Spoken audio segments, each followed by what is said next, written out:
Erev Tov Rabotai, we are continuing with our Mishna Yomi, Masechet Shevuot. We are up to Perek Gimel Mishnah Vav.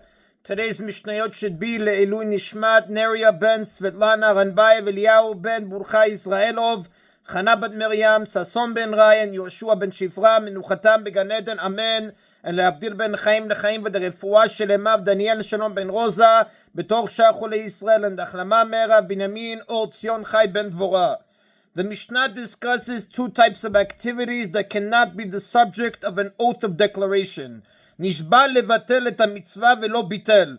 If a person swore to violate a mitzvah and did not violate it, meaning either he swore not to fulfill a positive commandment or he swore to violate a negative commandment. For example, he swore not to eat matzah on the first night of Pesach, or he swore to eat chametz during Pesach. He then violated his oath by fulfilling the positive commandment, meaning he ate matzah, or by not violating the negative commandment, meaning he did not eat chametz. Patur, he is not obligated to bring an offering because an oath cannot take effect against something the Torah requires a person to do or not to do. An oath to violate the Torah is ineffective because we are already bound by our acceptance of the Torah at Mount Sinai not to violate its commandments. The verse that teaches the law of the oath of declaration says to declare, to do harm or to do good in the book of Vayikra, chapter 5, verse 4. This implies that the person making the oath has the option to do either one. This excludes making an oath about something a person is bound by the Torah to do or not to do, since he has no option to do otherwise. Although such an oath does not take effect as an oath of declaration, the oath taker is nonetheless subject to punishment for making the oath because it is a Shevuot shav, a vain oath. Lekayem v'lo kiyem patur. Similarly, if he swore to fulfill a mitzvah and did not fulfill it, for example, he swore to eat matzah on the first night of Pesach, or he swore not to eat chametz during Pesach, he is not obligated to bring an offering because such an oath also does not take effect. Yeah, he swore to fulfill a mitzvah and did not fulfill it. This oath does not take effect. As the Rambam writes in the Shevuot, chapter 5, halacha 16, and the Ramban in Milchamot. The Mishnah explains why an oath to fulfill a mitzvah does not take effect. Shaya badin sheyeh chayav kedivrei Rabbi Yehuda ben Betera. Now, it would have been logical to say that he should be obligated in this case, meaning it would be logical to say that such an oath should take effect, and he should therefore be obligated to bring an offering for violating it, as Rabbi Yehuda ben Betera indeed says. Amar Rabbi Yehuda ben Betera, for Rabbi Yehuda ben Betera stated the following logical argument. Ma im arshut she'eno mushba alea mehar Sinai areu chayav alea. If a person is obligated to bring an offering for an oath he makes about an optional act concerning something which he is not bound by an oath on Mount Sinai to do or not to do, all of Israel entered into an oath on Mount Sinai to observe the Torah for all future generations. However, optional acts to eat or not to eat, which the Torah does not either command or prohibit, are not subject to any existing oath.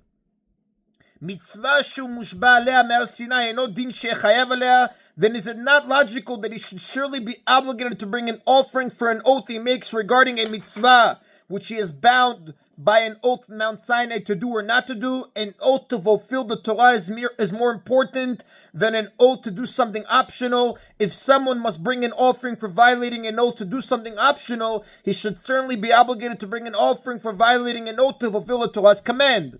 Amru lo lo. The rabbi said to him, no, this is not a valid argument.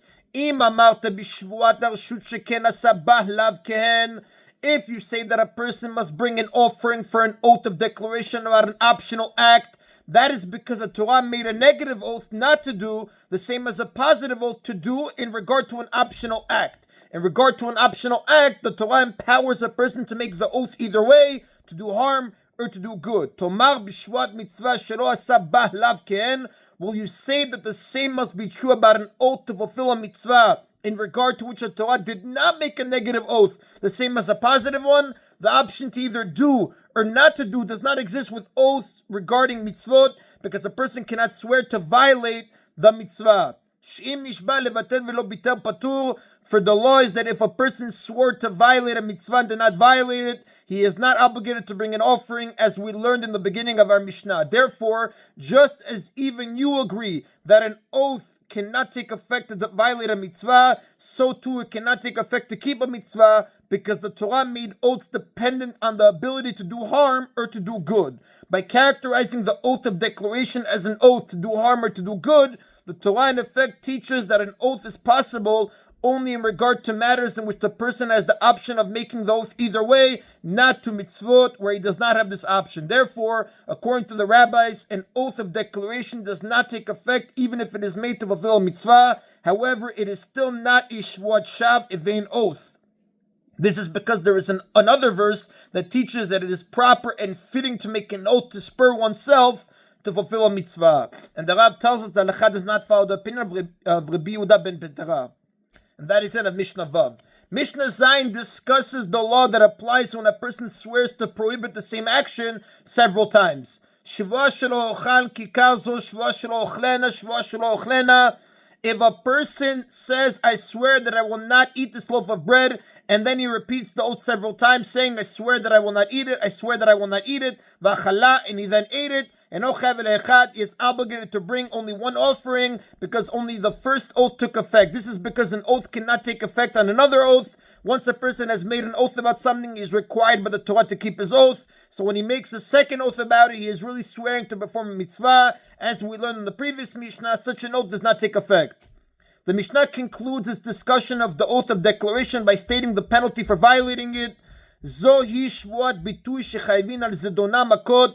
The term this refers back to the case we just discussed, where he swore not to eat and ate. It means to exclude the reverse case, where he swore to eat and did not eat. This is the oath of declaration, for which a person is liable to malkut for intentionally violating it. He is liable to lashes only if he violates the oath by doing something, eating. However, if he violates the oath by not doing anything, he does not receive lashes, because lashes is given only for sins committed by performing an action, what we call lav she'en bo ma'aseh elokin alav. For this reason, the Mishnah must be speaking of a case where he swore not to eat and ate. But if he swore to eat and did not eat, he would not receive lashes. However, if he did this unintentionally, he would be obligated to bring an offering, because offerings are required even for sins committed without performing an action. Now, the Gemara there says in page 21b in Shevuot that an oath about the past is an exception to this rule, and a person receives lashes for swearing falsely about the past, even though he performs no action. And to a variable chatat offering for violating it unintentionally, regarding the case in the Mishnah that we spoke about. The Mishnah introduces the topic of the Shevuot shav, vain oath, by stating the penalty for violating it. Shevuot shav chayvin al zedona makot val shigata patur. For a vain oath, a person is liable to malkut for intentionally violating the prohibition against it. Vain oaths are forbidden by the Torah in the third commandment. Lo tisad shem Adonai Elohecha lashav. You shall not take the name of Hashem your God in vain. But he is completely exempt for unintentionally violating it. A person is never liable to malkut for an unintentional sin, and the Torah never says that a vain oath requires an offering. And that is the Nabotai of today's Mishna Yomi. Baruch Adonai Leolam. Amen v'amen.